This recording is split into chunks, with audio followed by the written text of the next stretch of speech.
মালয়েশিয়ার কুয়ালালামপুর বিমানবন্দরে আটকে পড়েছেন হাজারো বাংলাদেশি শ্রমিক। দালাল চক্রের প্রলোভনে পড়ে অবৈধভাবে মালয়েশিয়া পাড়ি দিতে গিয়ে মানবেতর জীবনযাপন করছেন তারা। গত সোমবার ইউএস বাংলা এয়ারলাইন্সের একটি ফ্লাইটে 40 জন বাংলাদেশি শ্রমিককে কুয়ালালামপুর থেকে ফেরত পাঠানো হয়েছে। এদের মধ্যে ছিলেন মুন্সিগঞ্জের হেলেনা বেগম, যিনি সুদে 3.5 লাখ টাকা নিয়ে মালয়েশিয়া গিয়েছিলেন। শরীয়তপুরের ইলিয়াস হোসেনের মতো অনেকেই দালালকে লক্ষ লক্ষ টাকা দিয়েও বিমানবন্দরে দুদিন ধরে না খেয়ে কাটিয়েছেন।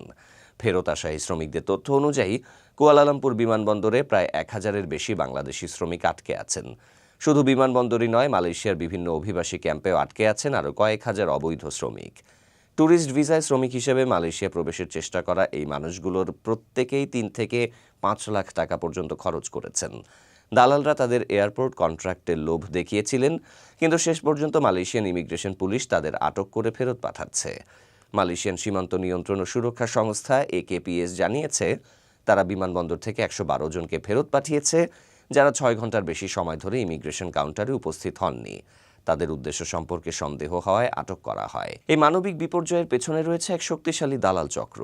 বাংলাদেশ থেকে অবৈধভাবে শ্রমিক পাঠানোর এই কারবারে জড়িত আছে কতিপয় ট্রাভেল এজেন্সি এবং জনশক্তি রপ্তানিকারকদের সংগঠনের কিছু অসাধু ব্যক্তি। অভিযোগ উঠেছে বাইরার বহিষ্কৃত নেতা ফখরুল ইসলাম এবং আফিয়া ওভারসিজের মালিক আলতাফ খান এই চক্রের মূল হোতা। তারা চায় না বৈধভাবে শ্রমিক মালয়েশিয়া যাক, কারণ এতে তাদের অবৈধ ব্যবসা ক্ষতিগ্রস্ত হয়। যখনই সরকার মালয়েশিয়া শ্রমবাজার খোলার উদ্যোগ নেয়, তখন এই চক্রটি প্রতিবন্ধকতা সৃষ্টি করে। ভুক্তভোগীরা জানান, অবৈধভাবে শ্রমিক পাঠানোর এই ঘৃণ্য কর্মকাণ্ড দেশের ভাবমূর্তি ক্ষুণ্ণ করছে এবং শ্রমিকদের জীবনকে বিপদের মুখে ফেলছে। মালয়েশিয়ান সরকারও এ নিয়ে কঠোর অবস্থানে। ইতিমধ্যে আলতাফ খান মালয়েশিয়ার অবৈধ মানব পাচারের অভিযোগে আটক হয়েছেন। এই চক্রের বিরুদ্ধে কঠোর ব্যবস্থা নেওয়া এবং অবৈধ পথে মানব পাচার বন্ধ করা এখন সময়ের দাবি।